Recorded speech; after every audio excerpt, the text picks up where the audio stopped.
Hello everyone, my name is Savanna Pineda. Who here could tell me what their daily painkiller is? Ibuprofen, Advil. What about what helps you cope with stress daily? A glass of wine at night? What if I told you one product could help with these things without the damaging effects to your liver and homeostatic system?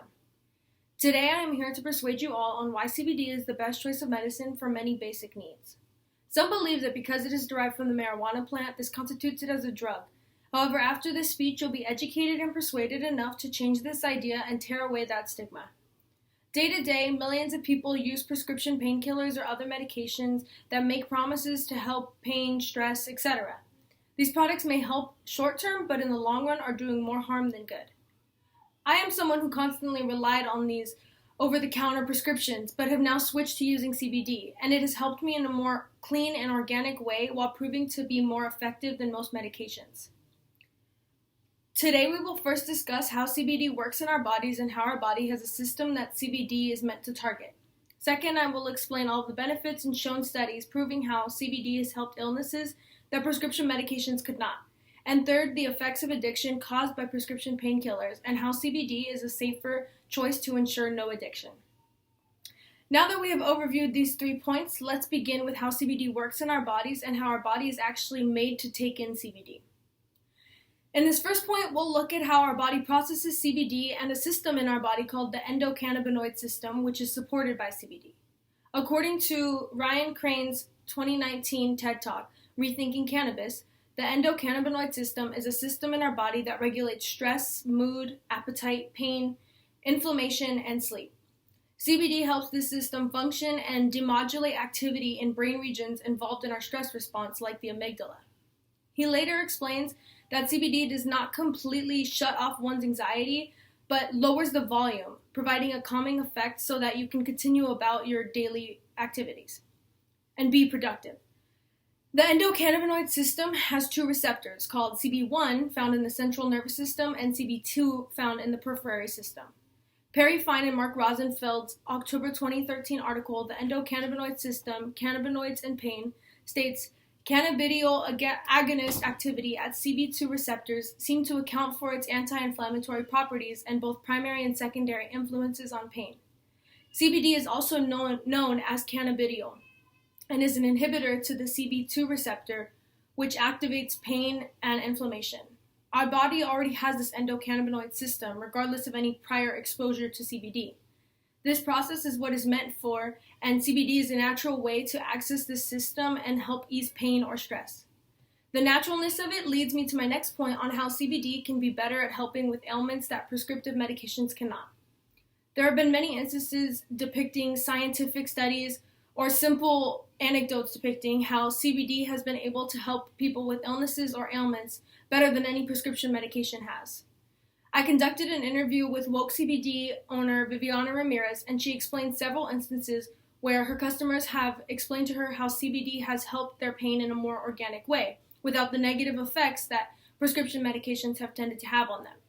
One customer she described came in struggling with anxiety and complained how her anti-anxiety medication would worsen her condition and give her mild hallucinations. This is a common symptom and side effect of many anti-anxiety medication pills, and she has reported back that the CBD has impacted her life without these effects and has eased her anxiety immensely while also allowing her to naturally cope with her condition.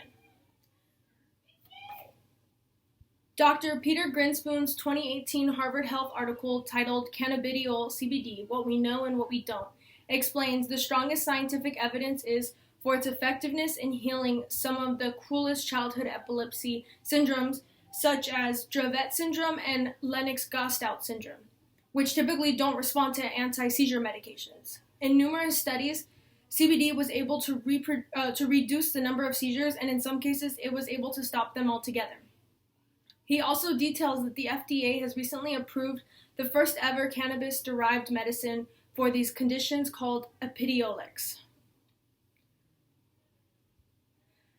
These situations, whether reviews from a satisfied customer or a scientific study, no less prove ways in which CBD has been more beneficial without negative effects that come with prescription medications such as addiction.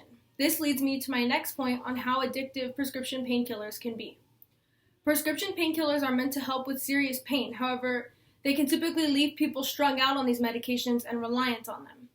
This is another way in which CBD is a safer choice. It can help with pain, but without any addictive effects.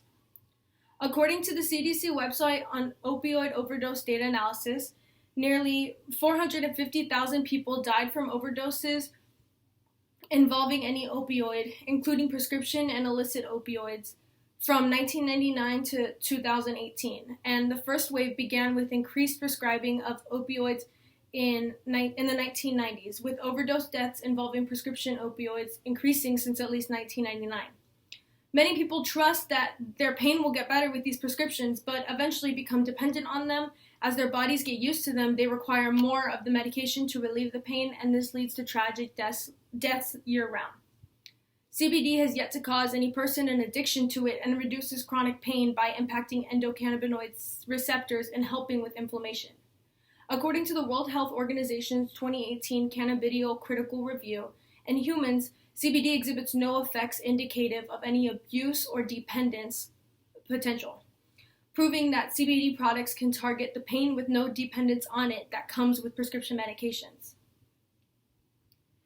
All of this included a lot of science, some technical terms, and a great amount of information to process, so let's break it back down.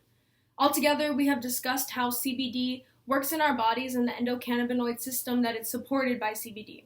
We also discussed the benefits of CBD and how it can help with issues prescriptive medications cannot or may possibly worsen. And third, we addressed how addictive prescription painkillers can be and how CBD can tackle the same issues without the tragic repercussions. If we broke down the stigma surrounding CBD, we could introduce the whole world to an organic solution to many issues people face in their lives. Many people are too afraid to try CBD, and this causes many to continue to suffer from the addictive properties or other detrimental side effects like hallucinations caused by basic pharmaceutical medications. These tragedies could be helped if more people were educated on the benefits of CBD. If there's a better solution to pain and stress, why wouldn't we want to maximize the use of it? Ryan Crane's TED Talk, he stated, "We may have stumbled upon a natural remedy to common ailments that affect millions of people every single day. So what's stopping us from using it?"